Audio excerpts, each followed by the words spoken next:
Magandang araw mga kaibigan. Bigyan natin ng reaksyon itong post ni Edwin Hamora tungkol sa pag-akusa ng palasyo na si BP Sara nagpapakalat daw ng fake news.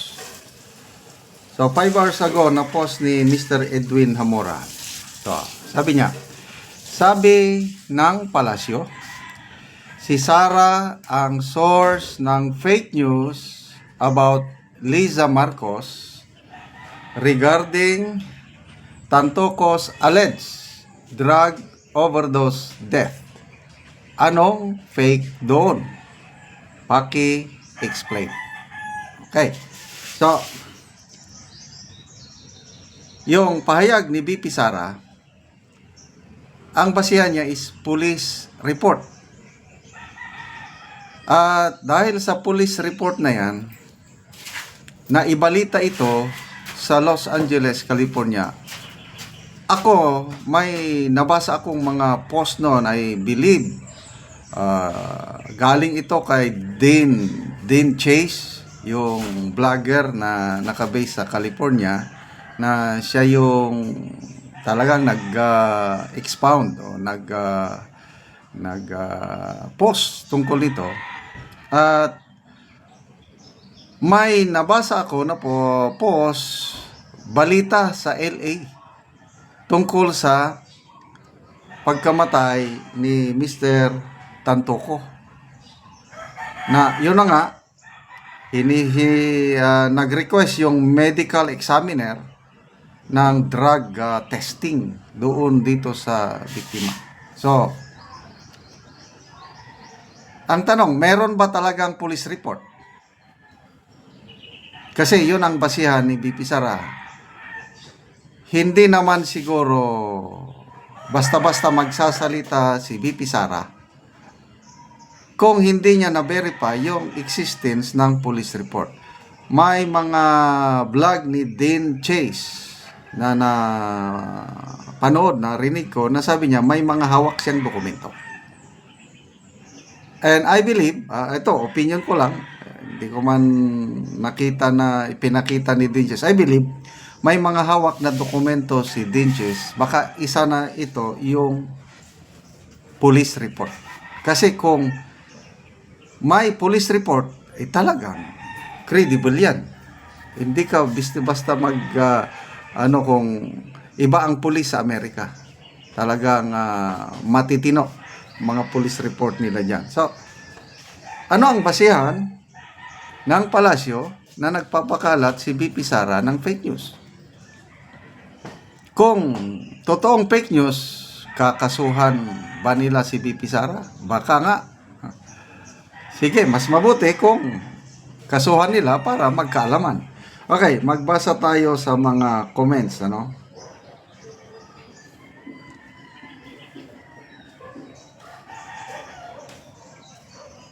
Okay, Kinika Sagasim. Lisod lang gyud sila. Mahirapan daw sila. Raniel Roman. Di labasan ng police report. Ito na nga. I believe itong police report na ito naging public na si Dinches nga sinasabi niya nakakuha siya ng mga dokumento galing sa San Sili Apak Kagaga nung nagsasalita sa Palakanyang Mema. Kitty set na berek. Wala nang matinong sinasabi yung babae na yan. Sino yung babae na yan? Maybe si Yusek Castro. Parang nakahit-hit na din ng polvo mana sa amo niyang ngagba. Ito, FC Chavez Duterte. Di ba lumabas na yan sa mainstream media, lalo na doon sa LA, at free makita ang blatter doon? Yes, ito yung sinasabi ko na mayroong news talaga kumalat sa social media tungkol sa kasong ito. So, ano yung fake news na pinagsasabi? Ito, medyo maganda ito. Marites Yoshioka. Ewan ko ha, pero pag si Sara nagsalita, may resibo. Ade Cruz. Di naman siguro magsasalita si BP kung walang solid evidence. Sabi niya naman, allegedly. Sonia Pondavela, Ate Claire, laging fake.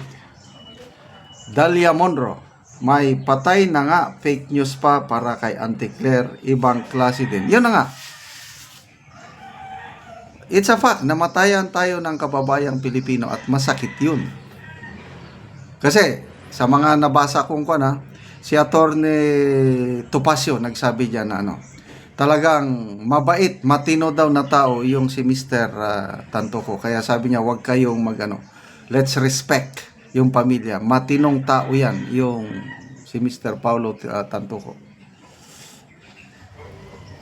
Kaka Kirby, kahit anong tago, may mga CCTV sa US.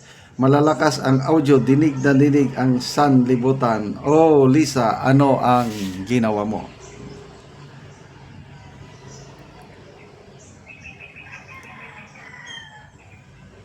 Yan, Susa Moza, magsasalita ba ang BP kung walang hawak na ebidensya? Gusto ko kasuhan ni Lisa si BP. Sara, para malaman ng buong mundo ng katotohanan or totoong nangyari kay Lisa. Ayan, sige. Speaking of kaso, yun na po. Sunod-sunod na po ang subpoena na natatanggap ng mga media o vloggers supportive sa Duterte. Sinusumon o sinusubpoena ng NBI. Banatbay, Mr. Jason sa and sabi ni Mr. Jason sa marami pa daw ang nakatanggap ng subpoena. Sino to? Attorney Torion, Joey Di Bebre, according sa post ni Teo Moreno, kinasuhan na sila ng cyber libel tungkol sa yung alleged o napabalita na pag-raid o pag-search ng mga pulis sa mga bahay ng Duterte sa Davao. So, ito po, labanan na ng mga kaso-kaso sa mga nangyayari sa politika ngayon. So, maraming salamat mga kaibigan sa inyong pagsubaybay sa ating channel. Nakakatulong kayo ng malaki sa Tribong Talandig ng Bukidnon dahil ang sweldo po natin sa channel na ito, inilalaan natin pagtulong sa tribo. Sa ngayon po ay namimigay tayo ng mga yero at pako para maayos, repair ang sira-sirang bahay ng Tribong Talandig. Panoorin po ninyo ang video na ito. Muna po ni ang balay ni Janisa nga nanginahanlan og tabang.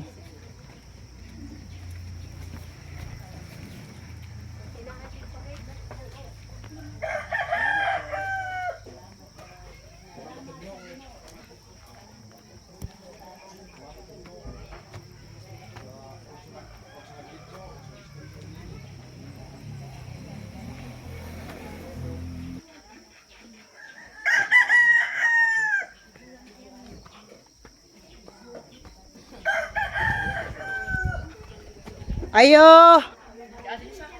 Ayo! Mayang buntag. Oo.